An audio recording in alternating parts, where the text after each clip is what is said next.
warahmatullahi wabarakatuh. Halo semuanya, perkenalkan nama saya Muhammad Alwan. Perkenalkan nama saya Muhammad Jalani. Pada kesempatan kali ini saya akan menjelaskan tentang bentuk karangan yang menceritakan peristiwa, khususnya yang mengambil latar di lingkungan sekolah.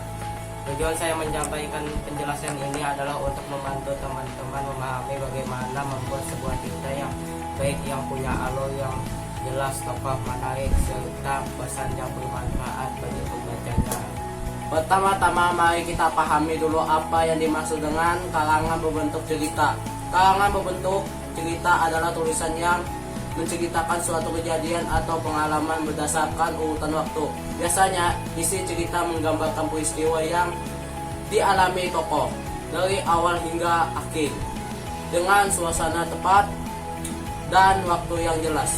Tulisan seperti ini bisa berasal dari pengalaman pribadi, kegiatan bersama, atau bahkan peristiwa imajinatif yang dibuat seolah-olah nyata. Yang penting urutan kejadiannya masuk akal dan pembaca bisa membayangkan peristiwanya dengan mudah. Dalam sebuah cerita ada beberapa unsur yang penting harus diperhatikan. Pertama-tama tokoh, yaitu orang yang terlibat dalam cerita, seperti siswa, guru, kepala sekolah, atau bahkan teman sebangku. Kedua, latar, yaitu tempat dan waktu terjadinya peristiwa.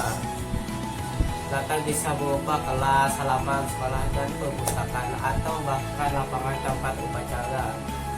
Ketiga, alur atau jalan cerita yang menunjukkan bagaimana peristiwa terjadi dari awal, menunjukkan konflik lalu sampai ke penyelesaian. Alur penting karena membuat cerita terasa hidup dan tidak membosankan. Keempat, masalah atau konflik yaitu bagian yang membuat cerita menarik.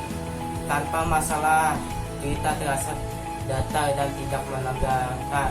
Terakhir, pesan atau amanat, yaitu nilai atau pelajaran yang biasa diambil oleh pembaca setelah membaca cerita tersebut. Nah, jika cerita itu berlatar di sekolah, maka isi ceritanya biasanya menggambarkan kehidupan sehari-hari para siswa dan guru. Misalnya saja, pengalaman pertama masuk sekolah, belajar kelompok dengan teman, kerja sama saat lomba kebersihan, atau suasana di kantin saat jam istirahat. Cerita bertema sekolah sering kali terasa dekat dengan kehidupan kita, karena hal-hal yang diceritakan pernah kita alami juga. Selain itu, cerita di sekolah juga bisa memperlihatkan nilai-nilai seperti semangat belajar, kedisiplinan, tanggung jawab, dan kerja sama. Agar lebih mudah, saya akan berikan contoh singkat. Misalnya, seorang siswa bernama Dika bahasa gugup saat pertama kali tampil di depan kelas untuk membaca puisi. Awalnya dia gemetar, takut, salah ucap. Namun berkat dukungan teman-temannya, Dika akhirnya berani menyelesaikan puisi dengan percaya diri. Setelah selesai, seluruh kelas bertepuk tangan. Dari kejadian itu, Dika belajar bahwa keberanian bisa muncul kalau tidak mau mencoba dan tidak menjaga. Nah, dari contoh itu kita bisa melihat unsur tokoh latar, alur, konflik, dan pesan moral semuanya ada dan semuanya terjadi di lingkungan sekolah. Selain menyenangkan untuk dibuat, menulis cerita seperti ini juga memiliki banyak manfaat. Pertama, menulis cerita melatih kita menyusun peristiwa secara buntut sehingga tulisan mudah dipahami orang lain. Kedua, mengembangkan daya imajinasi dan kreativitas karena kita belajar membayangkan situasi dan perasaan para tokoh dalam cerita. Ketiga, mengingatkan kita pada pengalaman berharga di sekolah, baik yang lucu, menegangkan, maupun menyentuh hati.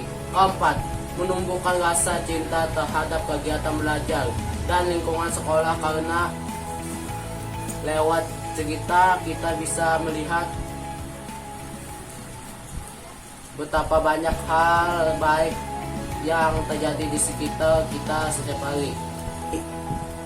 Jadi, dari kegiatan menulis cerita yang berlatar di sekolah, kita tidak hanya berlatih menyusun kata dan kalimat, tapi juga belajar memahami makna dari pengalaman sehari-hari. Setiap peristiwa kecil yang kita alami bisa menjadi beban cerita yang menarik dan penuh makna. Asalkan kita bisa menulis dengan runtun dan jujur dalam hati. Demikian penjelasan dari saya tentang kalangan berbentuk kita yang mengambil latar di sekolahan. Semoga penjelasan ini bermanfaat dan bisa membantu teman-teman dan membuat tulisan yang menarik, bermakna dan mudah dipahami. Terima kasih atas perhatian teman-temannya. Wassalamualaikum warahmatullahi wabarakatuh.